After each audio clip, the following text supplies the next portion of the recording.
He's the perfect example on what we always talk about with quarterbacks, how where you go, who you're with, who's your coach, what's the franchise like, what's the ownership like, what's the stability of the front office is even almost more important than the actual person.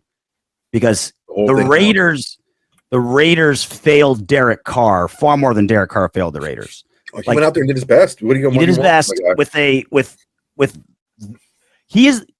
I think why he's so polarizing is he was the face of the worst decade in Raiders history. And it was because it was the worst defense in Raiders. It was the worst defense in the league for the years he was there. Multiple coaches, most of them shit, constant anarchy and turnover. You finally got a decent, like a coach that's jiving in Jack Del Rio, and he gets jealous of the OC, kicks him to the curb. Offense falls apart. John Gruden finally kind of starts getting the ball rolling a little bit. And then Roger Goodell leaks 3 of 700,000 emails to get him fired. Changing locations, shit stadium. Mark Davis had no clue what he was doing during this entire time. The one consistency was Derek Carr. He was the only person that was there, that survived all of that. And was he good enough to raise all that shit and like overcome that? No. Is there a single quarterback that can? I don't know, man. Like Joe Burrow was able to get the Bengals from shit to good to the Super Bowl. I mean, it would take like that. It would take Joe Burrow to turn I agree with that Raiders team around, right? And that's what I want to just and I'm not trying to slight the guy because I think we all agree on who he was as a player. He wasn't that, and I think a lot of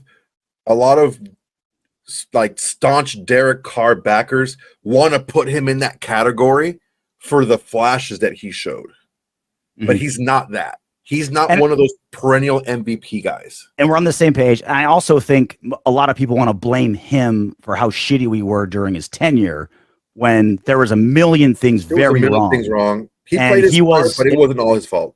And he was consistently above average, at least during that time when almost everything around him was dog shit. Like we talk about like the Jets, right? We joke about all the time how, it's where quarterbacks go to die. They're fantastic at drafting quarterbacks.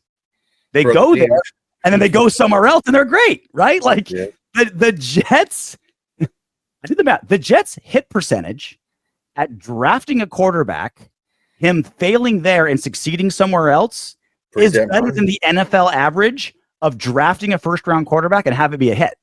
Like failing in New York is like the key to success as an NFL quarterback, right? So like, I don't think that there isn't a single quarterback that could have been drafted and played for the Raiders during that time that would have made that team a Super Bowl team. It clearly wasn't Derek Carr, and I don't think there's a single quarterback that would have.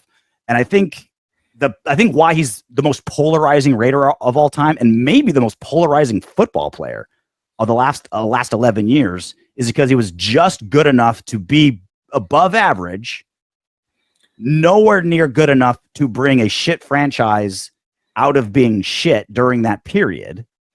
And so it was a constant, it's your fault. No, it's your fault. And he was the face of it. So he'll forever be the face of the worst decade in Raiders history. Not because of him. It's just, he was not Superman to pull that franchise out of dog shit. Hey, you made it to the end of our video. Great job. I know you want more. Go ahead and click the next video. And if you're feeling crazy, go ahead and subscribe.